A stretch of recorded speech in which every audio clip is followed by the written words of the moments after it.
অখিল গগৈৰ বিৰিয়ানীত কি মাংস থাকিব? গৰু নে মুৰ্গীৰ মাংস? অখিল গগৈৰ মিয়া বিৰিয়ানী পৰঠাৰ মেনু বিচাৰিলে মুখ্যমন্ত্ৰীয়ে। আজি দেৰগাঁও বিধানসভা সমষ্টিৰ আত্মসহায়ক গোটৰ সদস্যসকলক মহিলা উদ্যমিতা আঁচনিৰ চেক বিতৰণ কৰিবলৈ উপস্থিত হল মুখ্যমন্ত্ৰী হিমন্ত বিশ্ব শৰ্মা। অনুষ্ঠান শেষ কৰি সংবাদ মাধ্যমক সম্বোধন কৰি বহু বিস্ফোৰক মন্তব্য কৰে মুখ্যমন্ত্ৰী হিমন্ত বিশ্ব শৰ্মাই। কংগ্ৰেছ দলক কটাক্ষ কৰে মুখ্যমন্ত্ৰীগৰাকীয়ে।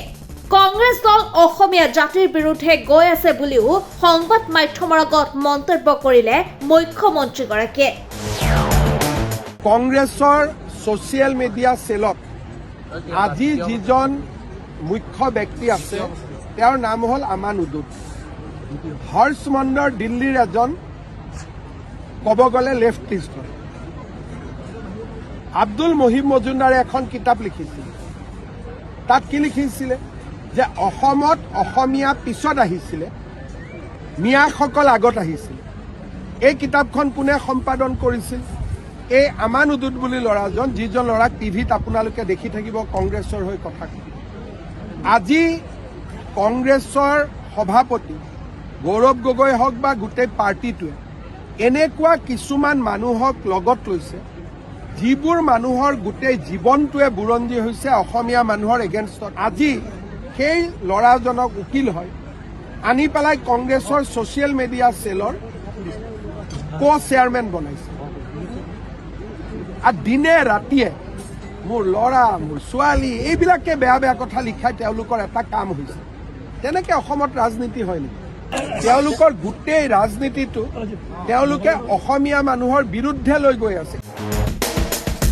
তাৰ পাছতে অখিল গগৈলৈ মুখ্যমন্ত্ৰী হিমন্ত বিশ্ব শৰ্মাৰ প্ৰশ্ন।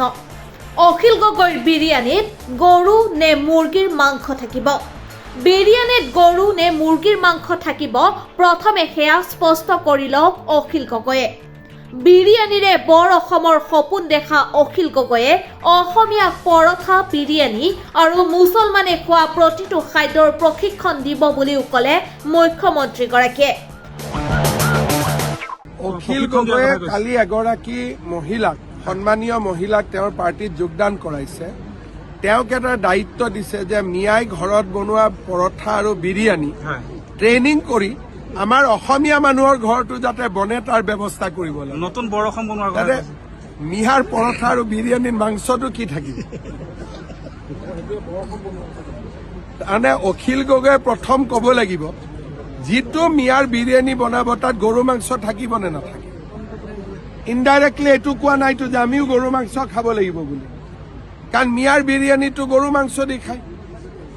তাৰমানে তেওঁ ইনডাইৰেক্টলি, মইতো কালি ৰাতি অখিলক ফোন কৰিম বুলি ভাবিছিলো, আজি কৰিম এটা সময়, যে এই যে বিৰিয়ানীটো হ'ব, বিৰিয়ানীটোৰ মাংস চিকেন হ'ব নে বিফ হ'ব, গৰু হ'ব নে মুৰ্গী হ'ব?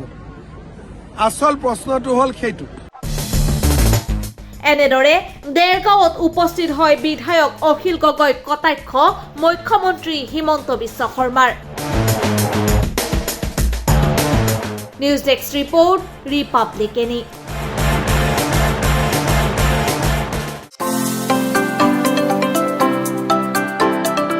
প্ৰাকৃতিক দৃশ্যৰ মাজত এটি সুন্দৰ দিন পাৰ কৰিবলৈ আপোনাৰো মন যায় নেকি?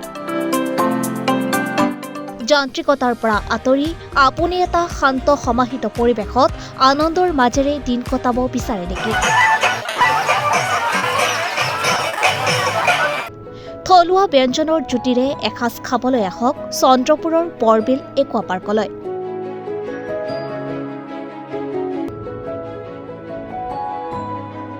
সবিশেষ জানিবলৈ যোগাযোগ কৰক 8486265853 আৰু 9854291598 নম্বৰত।